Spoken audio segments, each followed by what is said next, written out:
All right, I've got just about 12:30 on my clock. I was trying to stall a little bit because we still have some folks logging in. My name is Erin. I'm the warning coordination meteorologist with the National Weather Service in Newport, Morehead City. This is our briefing at 12:30. We're going to do another one of these tomorrow and also Wednesday at the same time. We're going to go kind of quickly through the first couple slides.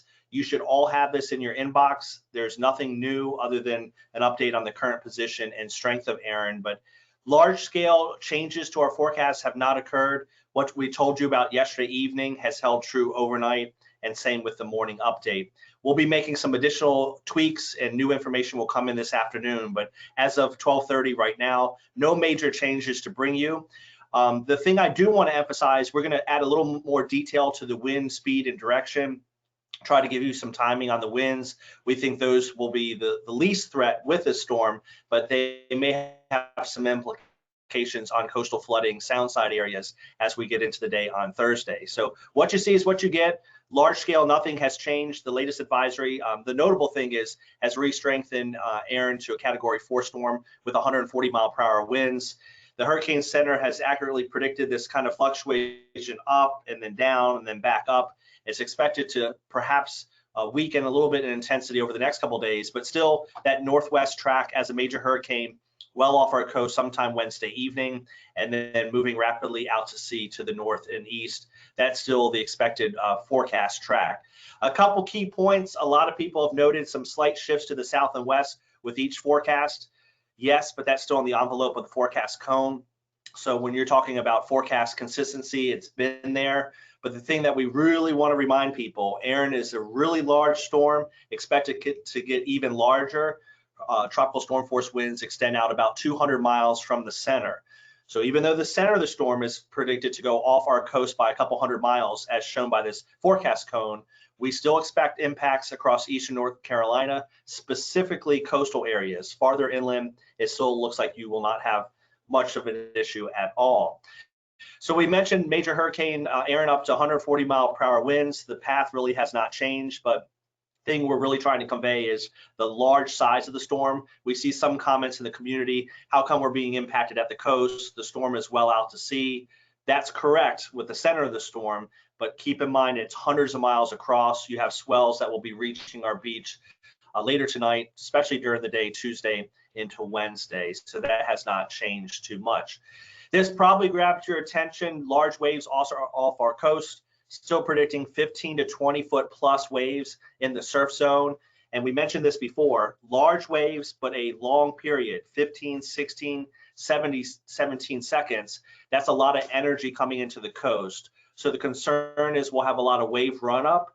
That's where a wave comes into the ocean or onto the beach. And before it can go back into the ocean, another one's piling on, another one behind that. And that piling effect, we're concerned with that, especially Wednesday into Thursday itself. So multiple tide cycles we're concerned with, and that's why we do think beach erosion, severe is likely, coastal flooding, ocean overwash, starting as early as tomorrow, but really peaking Wednesday into Thursday, and then slowly diminishing the latter part of the week. Still thinking Highway 12 will have the most severe impacts, and still expecting the potential for that section of roadway to be impassable for several days. And we're talking about those usual trouble spots, the north end of Ocracoke, up toward the ferry terminal, places like near Buxton, Pea Island, those known trouble spots where we don't have as much dune structure.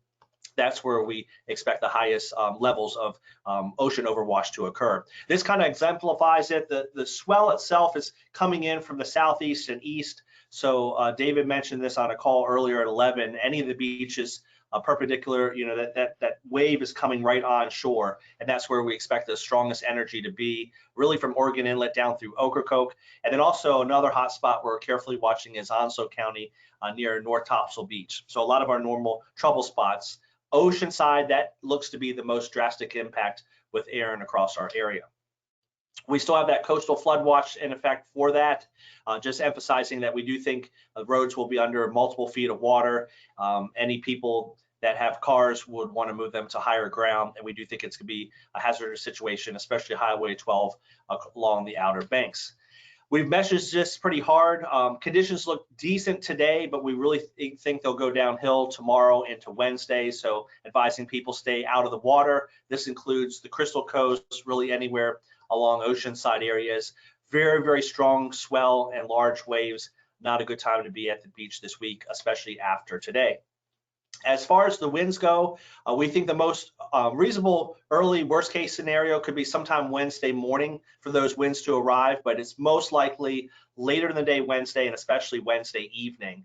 The key point with that, our coastal impacts will occur at least 24 hours before that. So that's why we've been hitting the coastal flooding, beach erosion, ocean overwash first, because we think it'll arrive here sooner than those stronger winds, but also they'll be a lot more impactful.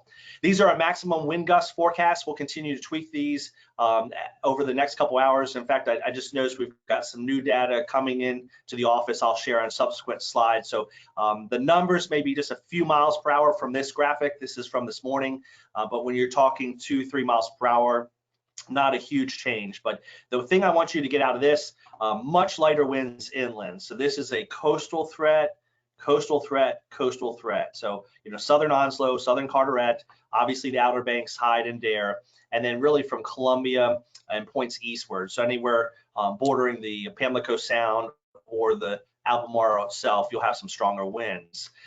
We got some new information into the office. This is preliminary. We may do some tweaks with this between now and our briefing, which we'll send out later today after 5 o'clock.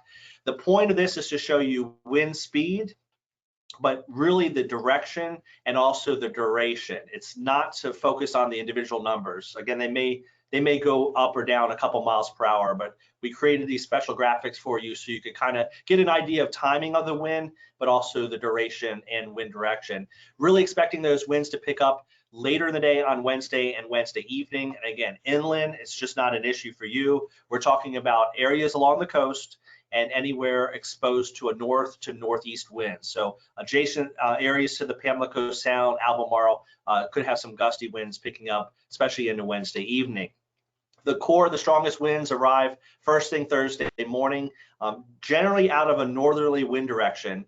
And again, strongest winds combined to the coast. So these are gusts, not sustained winds, but could have some tropical storm force gusts on the Outer Banks.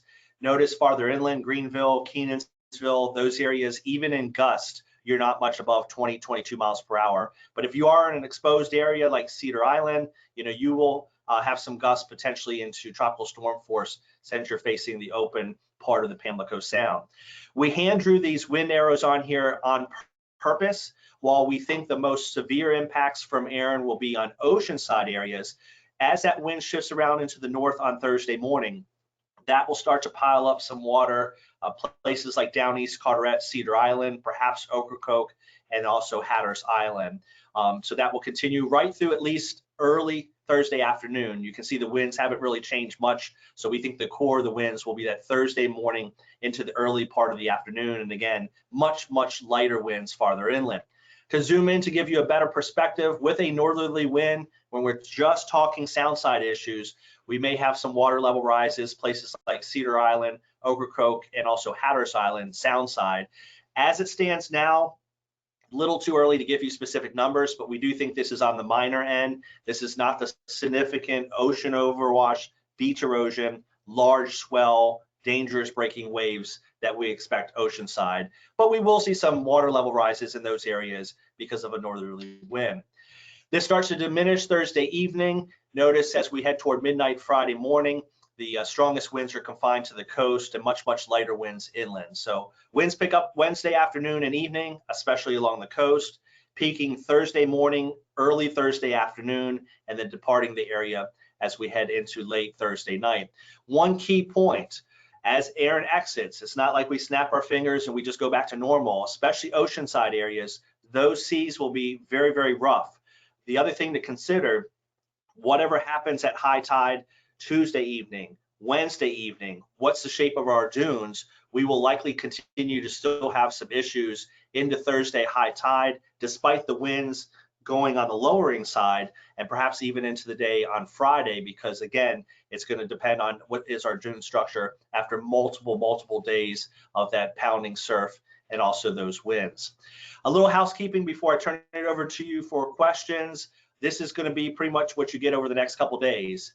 By 8 a.m. and 6 p.m. each day, you'll have an updated PDF briefing. Tomorrow and Wednesday, we'll do a webinar at 12:30 where you're welcome to ask any questions. As always, call our office if something comes up. You need something one-on-one. I know we'll be chatting with the ferry service here later today. If you need something one-on-one for your county or anybody else, just let us know and we can certainly make that happen. So at this time, I'd be happy to take any questions. You can ask them in the chat or you can raise your hand. And if you're not on a mobile device, I will unmute you and you'll be able to ask on your end.